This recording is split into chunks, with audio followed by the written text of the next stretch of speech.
Excellencies, heads of state and government, distinguished ministers, ambassadors, invited guests, ladies and gentlemen. Welcome to Ethiopia, a land of natural wonders where human history began. From rain-holding highlands to vast savannas, where human history originated, and arid plains, our landscapes are breathtaking. They are the foundation of our existence. Our communities have long known that caring for the land is caring for the life. As we open the Second African Climate Summit here in Addis Ababa, I extend my deepest gratitude to President William Ruto and the government of Kenya. Their leadership at the inaugural summit in Nairobi was the catalyst for a common African voice on climate. Today, we build on that momentum. Excellencies, too often, Africa's story at climate summits begins with what we lack. Lack of finance, lack of technology, lack of time. Let us begin instead with what we have. The youngest population in the world, bursting with creativity and innovation. The fastest growing solar belt on Earth. The planet's last carbon vaults in our forests, wetlands, and coasts. Vast arable land that can feed a growing continent and beyond. Rich deposits of critical minerals for green technologies. Renewable energy from sun, wind, water, and geothermal. And a tradition of resilience and innovation built over millennia. Excellencies, we're not here to negotiate our survival. We're here to design the world's next climate economy.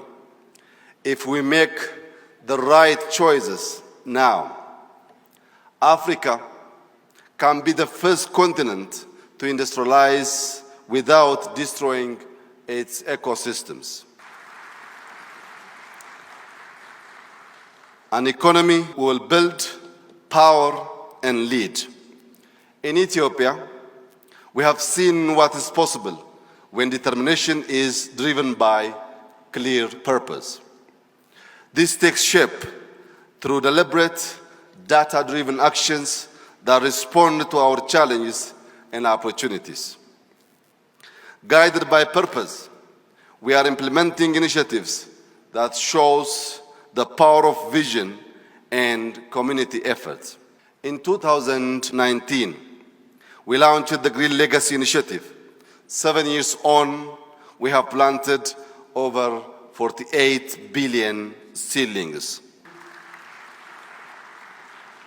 They cool our land, protect our soil, restore watersheds, provide food, create jobs, and grow exports.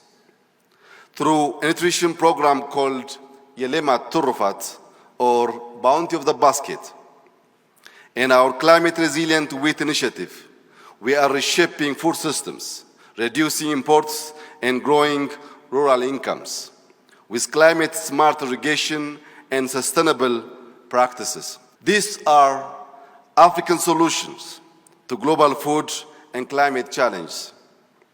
Soon, we will inaugurate the Grand Ethiopian Renaissance Dam, a continental symbol of self-reliance, unity, and clean energy.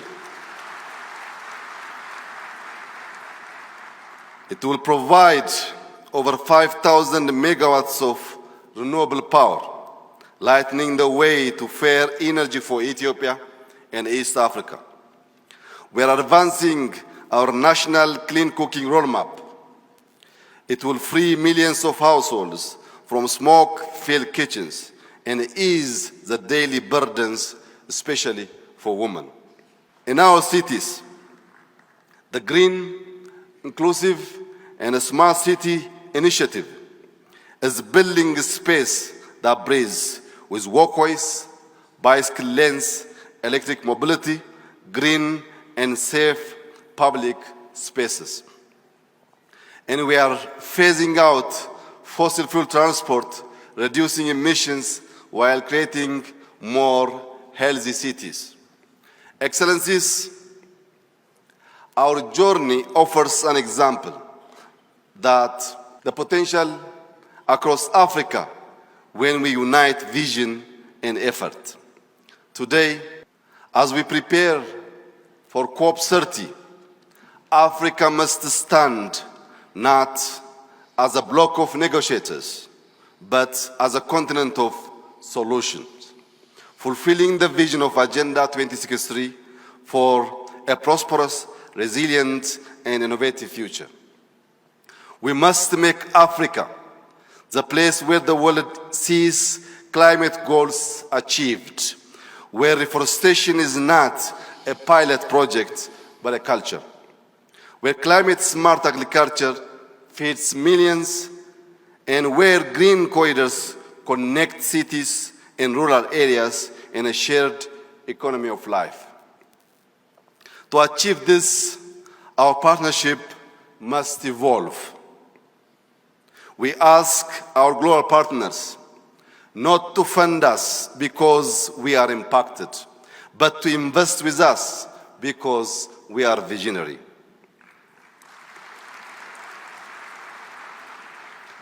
To turn vision into reality, I propose the launch of an African Climate Innovation Compact, a bold, continental-wide partnership uniting our universities, research institutions, startups, rural communities, and innovators. By 2030, the compact should aim to deliver 1,000 African solutions to tackle climate challenges in energy, agriculture, water, transport, and resilience.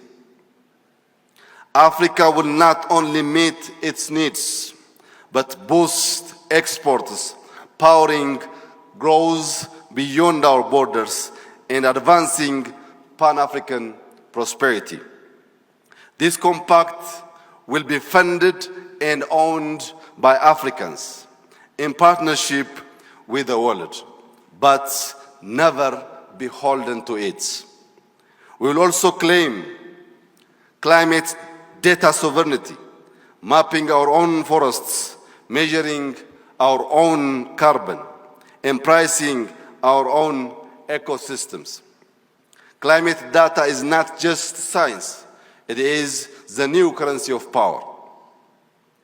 It is time to replace climate aid with climate investment.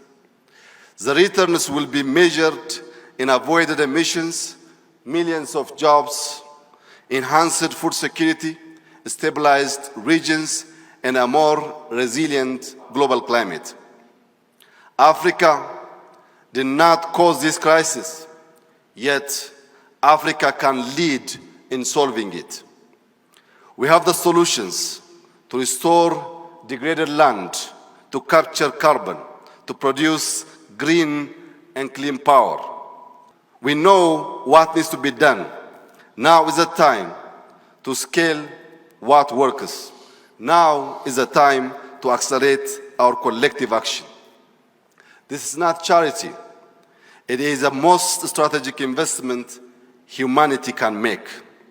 When Africa's land heals, when our rivers run clean, and our air is fresh, Africa wins, and the whole world breathes easier.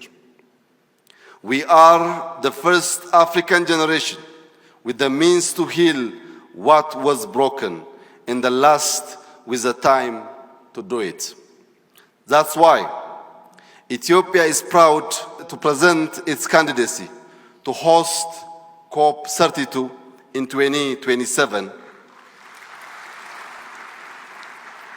We invite the world to Africa's capital of diplomacy and climate ambition to witness our solutions and to help shape the future. Let us show the world that the continent of origins will also be the continent of solutions. I thank you.